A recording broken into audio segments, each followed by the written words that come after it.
नमस्कार दर्शक बंधु आज क्षुद्र भिडियो रे आपण मानक स्वागत। दर्शक बंधु कौन आपण माने जानिचंती जीवन रे भल समय आसीबा पूर्वरु आमको केउ सब संकेत मिल जाई थाए।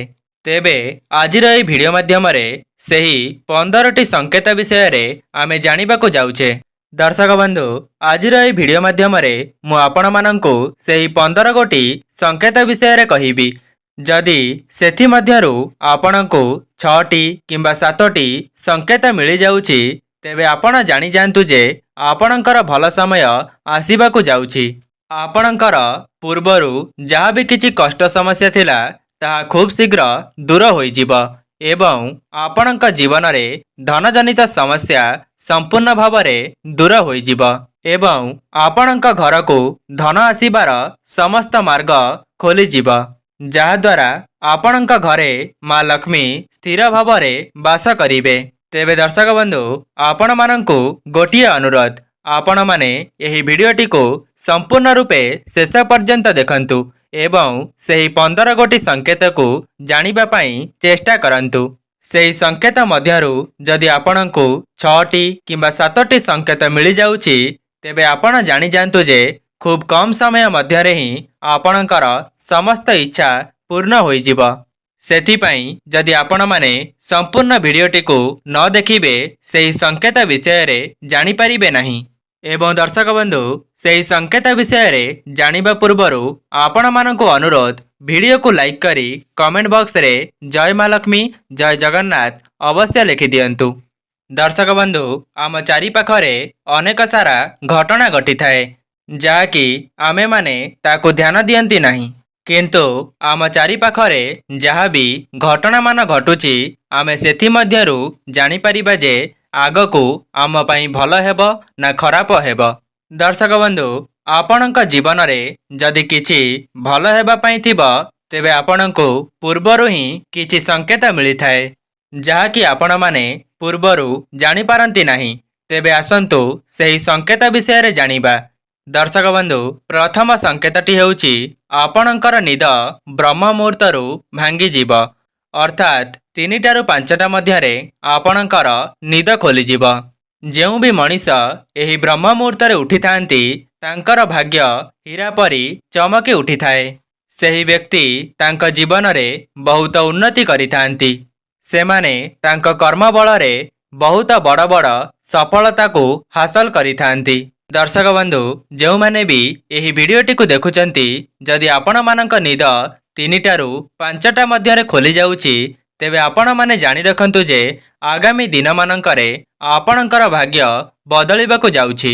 आपणक जीवन रे एमिति किछि घटना घटिबा पई जाउछि जाहाकि आपण पूर्वरु कल्पना मध्य करि नथिबे। दर्शक बंधु द्वितीय संकेतटी हेउछि आपणक घर को गोमातांकर आगमन हेबो। शास्त्र रे मान्यता अछि गोमातांक शरीर रे 33 कोटी देवी देवता वास करिथांती। सेथिपाई जेतेबेले आपणकर भल समय आसीबा पई जाउथिबो सेतेबेले गोमाता आपणक घर को बारंबार आसीबा पई लागिबे। जदि आपण मानक सहित एपरी घटना घटुची एवं गोमाता आपणक घर को बारंबार आसुछंती एवं ता सहित जदि गोमाता आपणको देखि बोबाउछि तेबे आपण सेही समय रे तांको किछि खाद्य खाइबा पई दियंतु। एहा परे आपणकर जहाँ भी किछि मनस्कामना अछि आपण गोमातांको जणांतु, जहाद्वारा आपणकर आगामी दिन मानकरे सेही मनस्कामना पूर्ण होई जिवो। दर्शक बंधु तृतीय संकेतटी हेउछि जदि आपण मानक घरे कला पिंपुड़ी बाहरुछि एवं जदि आपण माने सेही कला पिंपुड़ी को निज आखि रे देखि पारुछंती तेबे आपण माने जानि जानतु जे आपणकर भल समय आसीबाकू जाउछि। जदि आपण माने कोनोसी चाकरी क्षेत्र रे बहुत चेष्टा करुथिले सेथिरु मध्य आपणको किछि शुभ समाचार मिली जिवो। दर्शक बंधु शास्त्र रे मान्यता अछि कला पिंपुड़ी आसीबार अर्थ माँ लक्ष्मी आपणक घर को आगमन करुचंती। सेथिपाई जदि आपणक घरे कला पिंपुड़ी बाहरुछि तेबे आपण माने तांको किछि खाद्य खाइबा पई दियंतु, जहाद्वारा ଆପଣଙ୍କ ପରିବାର ଉପରେ ମା ଲକ୍ଷ୍ମୀଙ୍କର ଆଶୀର୍ବାଦ ରହିବ ଏବଂ ମା ଲକ୍ଷ୍ମୀ ଆପଣଙ୍କ ପରିବାର ଉପରେ ପ୍ରସନ୍ନ ହେବେ। ସେଥିପାଇଁ ଆପଣମାନେ ଏହି ସଂକେତକୁ ଜମାରୁ ବି ଅଣଦେଖା କରନ୍ତୁ ନାହିଁ, କାହିଁକି ନା ଏହା ମା ଲକ୍ଷ୍ମୀଙ୍କ ଦ୍ୱାରା ଆପଣଙ୍କ ପ୍ରତି ସଂକେତ ଅଟେ। ଦର୍ଶକ ବନ୍ଧୁ, ଯଦି ଆପଣମାନଙ୍କୁ ବି ଏହି ସଂକେତ ମିଳୁଛି, ତେବେ ଆପଣ ଜାଣିଯାଆନ୍ତୁ ଯେ ଯାହା ବି କିଛି ଆପଣଙ୍କର କାର୍ଯ୍ୟ ଅଟକି ରହିଥିଲା ତାହା ବର୍ତ୍ତମାନ ସମ୍ପୂର୍ଣ୍ଣ ହୋଇଯିବ। ଦର୍ଶକ ବନ୍ଧୁ, ଚତୁର୍ଥ ସଂକେତଟି ହେଉଛି ଯଦି ଆପଣମାନେ ଯାତ୍ରା କରିବା ସମୟରେ ପଇସା ପାଉଛନ୍ତି, ତେବେ ଏହା ଅତ୍ୟନ୍ତ ଶୁଭ ସଂକେତ ଅଟେ। ତେବେ ଦର୍ଶକ ବନ୍ଧୁ, ଚତୁର୍ଥ ସଂକେତଟି ହେଉଛି ଯଦି ଆପଣମାନେ ଯାତ୍ରା କରିବା ସମୟରେ ଯଦି ପଇସା ପାଉଛନ୍ତି, ତେବେ ଏହା ଅତ୍ୟନ୍ତ ଶୁଭ ସଂକେତ ଅଟେ। ଦର୍ଶକ ବନ୍ଧୁ, ଆପଣମାନେ ଜାଣି ରଖନ୍ତୁ ଯେ ରାସ୍ତାରୁ ନୋଟ ପାଇଲେ ଭଲ ନୁହେଁ। ଯଦି ଆପଣମାନେ ହଠାତ୍ କରି ରାସ୍ତାରୁ କଏନ୍ ପାଉଛନ୍ତି, ତେବେ ଏହା ଅତ୍ୟନ୍ତ ଶୁଭ ସଂକେତ ହୋଇଥାଏ। ଦର୍ଶକ ବନ୍ଧୁ, ଏହି ଘଟଣା ପ୍ରାୟତଃ ସମସ୍ତଙ୍କ ସହିତ ଘଟିନଥାଏ। ମା ଲକ୍ଷ୍ମୀ ଯେଉଁ ବ୍ୟକ୍ତିଙ୍କ ଉପରେ ପ୍ରସନ୍ନ ରହିଥାନ୍ତି, କେବଳ ସେମାନଙ୍କ ସହିତ ହିଁ ଏପରି ଘଟଣା ଘଟାଇଥାନ୍ତି। ଯଦି ଆପଣମାନେ କୌଣସି ବି ଧନଜନିତ ସମସ୍ୟାରେ ଫସି ଯାଇଛନ୍ତି ଏବଂ କରଜରେ ବୁଡ଼ି ଯାଇଛନ୍ତି, ତେବେ ଆଗାମୀ ଦିନମାନଙ୍କରେ ଆପଣଙ୍କର ସେହି ସବୁ ସମସ୍ୟା ଦୂର ହୋଇଯିବ। ଦର୍ଶକ ବନ୍ଧୁ, ପଞ୍ଚମ ସଂକେତଟି ହେଉଛି ଆପଣଙ୍କ ଘରେ ଯଦି ଗୋଟିଏରୁ ଅଧିକ ଝିଟିପିଟି ଦେଖାଯାଆନ୍ତି, ତେବେ ଏହା ମଧ୍ୟ ମା ଲକ୍ଷ୍ମୀଙ୍କ ଆଗମନର ପୂର୍ବ ସଂକେତ ହୋଇଥାଏ। ତା ସହିତ ପ୍ରତ୍ୟେକ ଲୋକମାନଙ୍କ ଅଗଣାରେ ତୁଳସୀ ଚଉରା ନିଶ୍ଚିତ ରହିଥାଏ। ଯଦି ଆପଣମାନେ ସନ୍ଧ୍ୟା ସମୟରେ ତୁଳସୀ ଗଛ ମୂଳରେ ଝିଟିପିଟି ଦେଖିବାକୁ ପାଆନ୍ତି, ତେବେ ଏହା ଆପଣଙ୍କ ପାଇଁ ଅତ୍ୟନ୍ତ ଶୁଭ ସଂକେତ ଅଟେ। ଦର୍ଶକ ବନ୍ଧୁ, ଷଷ୍ଠ ସଂକେତଟି ହେଉଛି ଯଦି ଆପଣଙ୍କ ଛାତ ଉପରେ ମାଙ୍କଡ଼ ବସି କିଛି ଖାଦ୍ୟ ଖାଉଛି ଏବଂ ସେହି ଖାଦ୍ୟକୁ ଆପଣଙ୍କ ଘର ଉପରକୁ ପକାଉଛି, ତେବେ ଏହା ମଧ୍ୟ ଏକ ଶୁଭ ସଂକେତ ଅଟେ।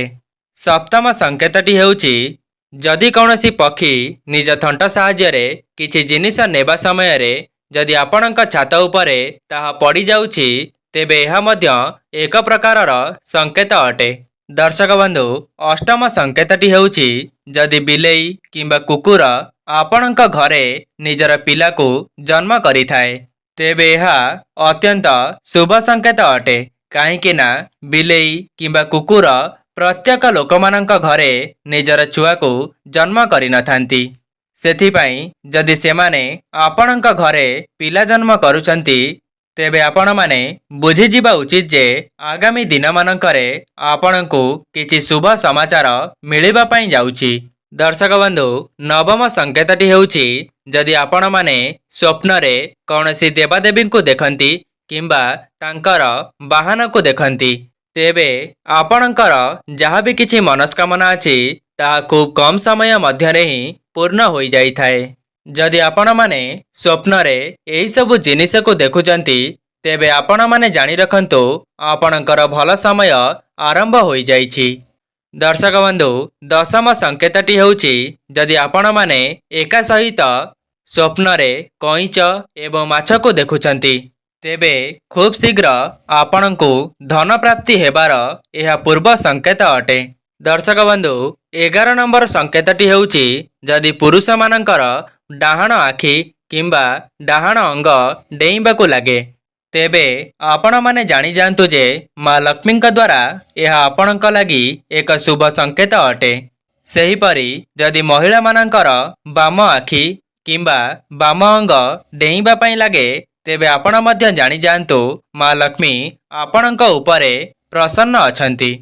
ତେବେ ଦର୍ଶକ ବନ୍ଧୁ, ଆପଣମାନଙ୍କ ମନରେ ପ୍ରଶ୍ନ ଆସୁଥିବ ଯେ ଆମେମାନେ କିପରି ଜାଣିବା ବର୍ତ୍ତମାନ ଆମର କେଉଁ ସମୟ ଚାଲୁଛି ଏବଂ ଆଗାମୀ ସମୟ ଆମର କିପରି ରହିବ?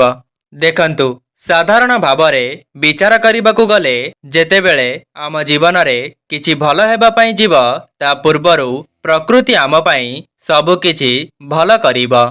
ଯଦି ଆପଣଙ୍କର ମନ ସବୁବେଳେ ପ୍ରସନ୍ନ ହେବା ପାଇଁ ଲାଗିବ, ତେବେ ଜାଣିଯିବେ ଯେ ଆପଣଙ୍କର ଭଲ ସମୟ ଆସିଯାଇଛି।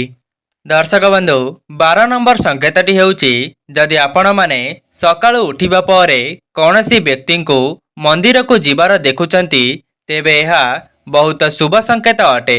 ତା ସହିତ ନଡ଼ିଆ, କ୍ଷୀର, ଦହି ଯଦି ଆପଣମାନେ ସକାଳୁ ସକାଳୁ ଉଠିକରି ଏହାର ଦର୍ଶନ କରୁଛନ୍ତି ଏହା ମଧ୍ୟ ଏକ ଶୁଭ ସଂକେତ ଅଟେ।